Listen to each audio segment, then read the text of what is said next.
రాష్ట్రంలోని పింఛన్దారులను CM Revanth Reddy మోసగిస్తున్నారని MRPS వ్యవస్థాపక అధ్యక్షుడు మందకృష్ణ మాదిగ మండిపడ్డారు. ఆగస్టు 13న చెలో హైదరాబాద్ దివ్యాంగుల మహాగర్జనకు సంబంధించిన సన్నాహక సదస్సుకు మద్దతుగా ఎంఆర్పీఎస్ తెలంగాణ వికలాంగుల హక్కుల పోరాట సమితి ఆధ్వర్యంలో శనివారం చేవేళ్ల వెంకటేశ్వర ఫంక్షన్ హాల్లో కార్యక్రమానికి ముఖ్య అతిథిగా ఎంఆర్పీఎస్ వ్యవస్థాపక అధ్యక్షుడు మందకృష్ణ మాదిగ చేవేళ్ల రాజేంద్రనగర్ నియోజకవర్గం వికలాంగులు చేయూత పింఛన్దారుల మహాగర్జన సన్నాహక సదస్సు కార్యక్రమంలో పాల్గొన్నారు. నా వికలాంగులు, వృద్ధులు, వితంతులు, ఒంటరి మహిళలకు సంబంధించిన నా సోదరులందరికీ, అన్ని అనుబంధ విభాగాలకు సంబంధించిన నాయకులు, కార్యకర్తలందరికీ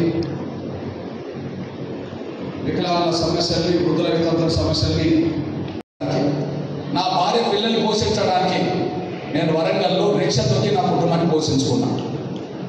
కొంతకాలం నేను ఆటో రిక్షా నడిపాను, కొంతకాలం నేను ట్రాక్టర్ డ్రైవర్గా పనిచేశాను, కొంతకాలం నేను చెప్పులు రిపేర్ చేసుకునే కాడ పనిచేశాను, కొంతకాలం నేను బండ కొట్టాను.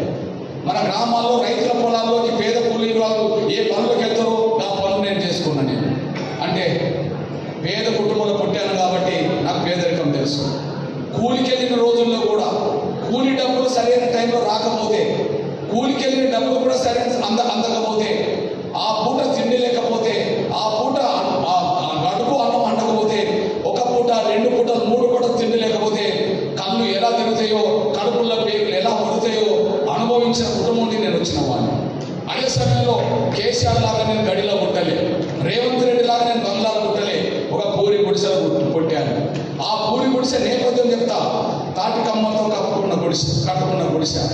కొన్ని సమయాల్లో మన చెట్లలో దొరికే తుంగంతో తీసుకొచ్చి కట్టుకున్న గుడిసె. కొన్ని సమయంలో వరిగడ్డితో కప్పుకున్న గుడిసె.